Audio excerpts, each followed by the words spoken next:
Hey guys, I'm Jenn Tilton. I'm here at Bees Detroit, located in Eastern Market, and today I'm going to be making Cidermill Donut Bread Pudding. Sounds yummy, right?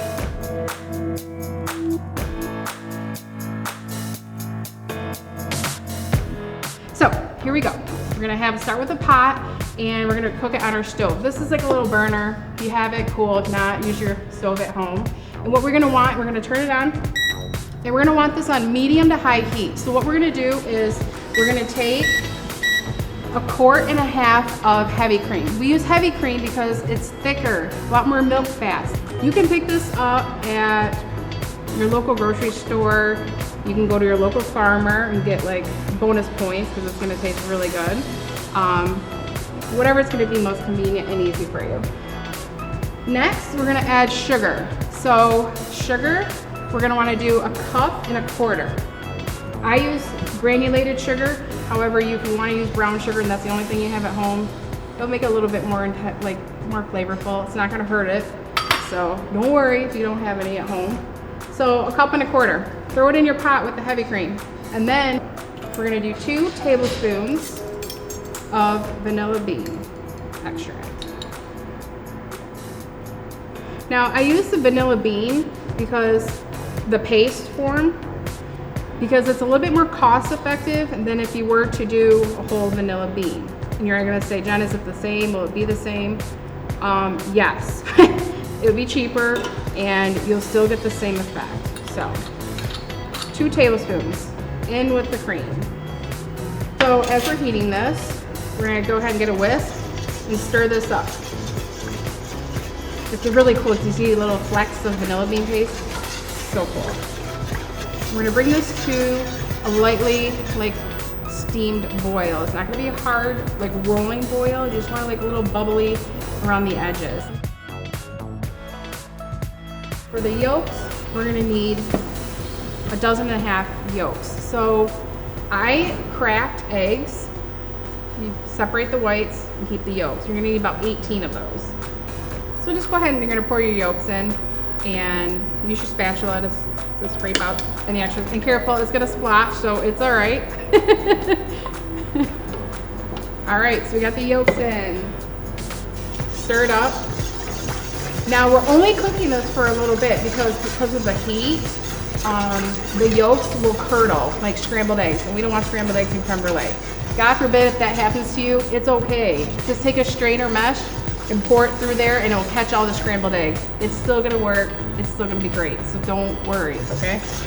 And right here, this is gonna be the base, and this is the first step of the bread pudding. So quite honestly, once you get this situated, you're golden. It's just gonna be a matter of assembling. So if you have any extra, make some ice cream or pour the sauce over in your coffee.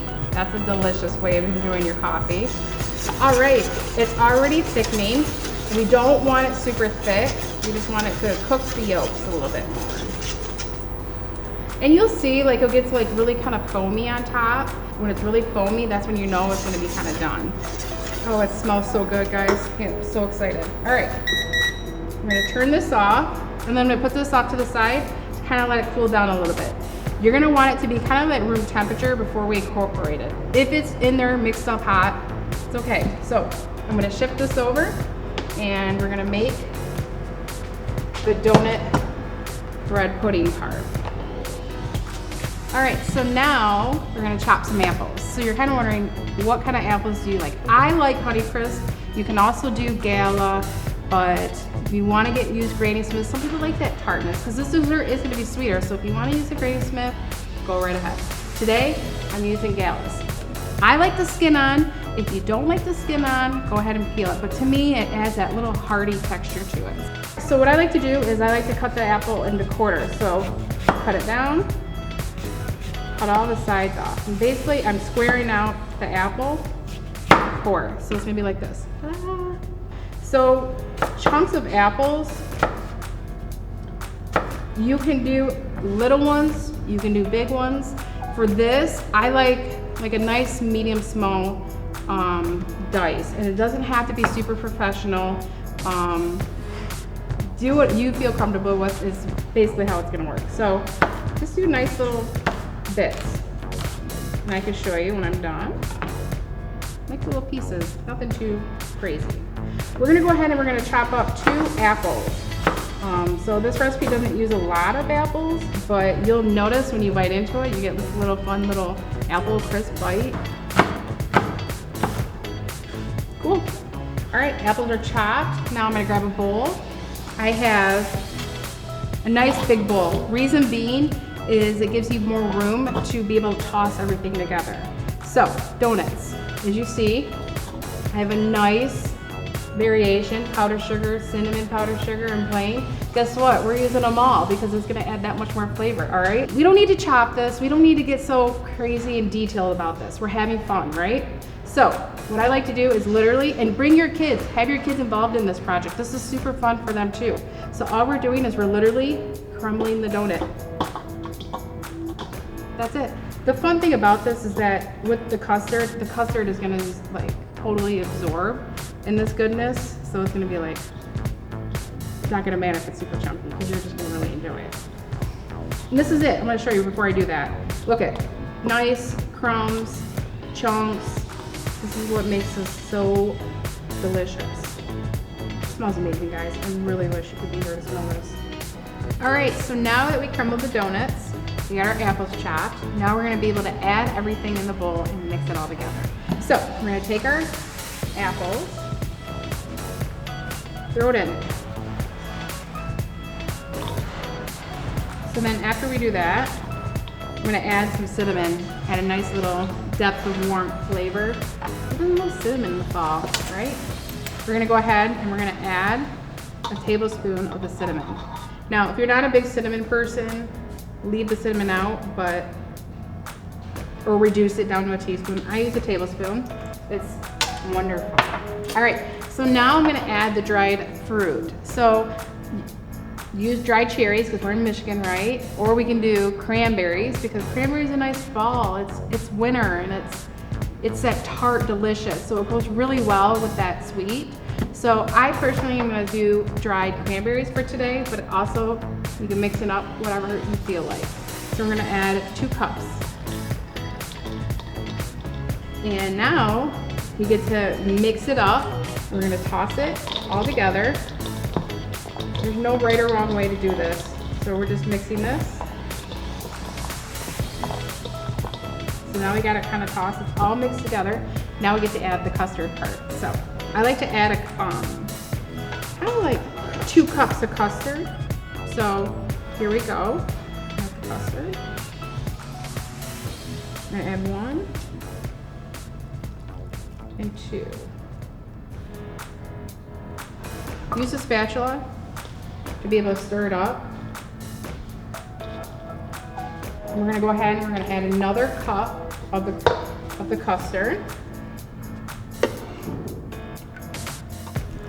Oh, it smells so good. What we're gonna look for is a nice soaked donut mixture. And you're like, Jenn, what does that mean, right? Well, picture bread being soaked up and it's gonna be like soggy.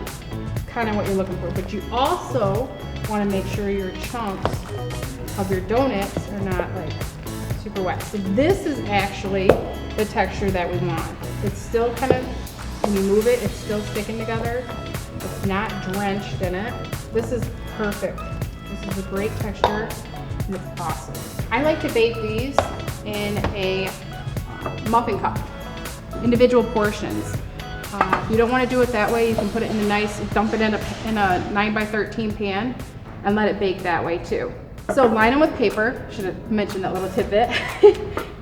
Paper, and then pan spray them because the custard, it will make it really hard to come out.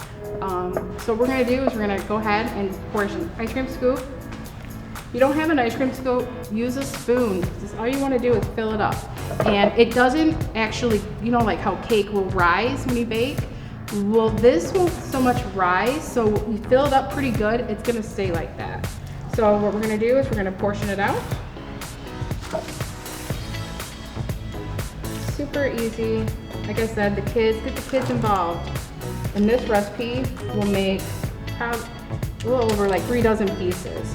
All right, so now that we have our muffin tins filled, we're gonna go ahead and bake these at 350 for about 11 to 15 minutes. However, if your oven's really funky and you know like one spot of the oven's really hot, then guess what? Adjust. Do what you feel like you know your oven best. So for me, 350 for 11 to 15 minutes. And when we get done, they're gonna like look really puffy a little bit, but they're gonna be really like a nice toasted brown. It's gonna be beautiful and they taste amazing. So we're gonna go ahead and pop these in the oven and then we'll see you when we get back, when they're all finished.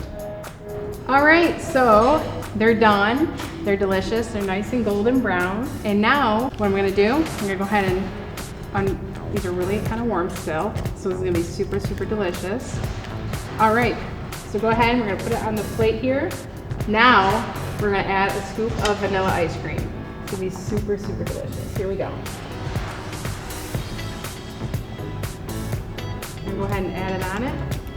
I like to kind of push it in there, kind of smash it a little.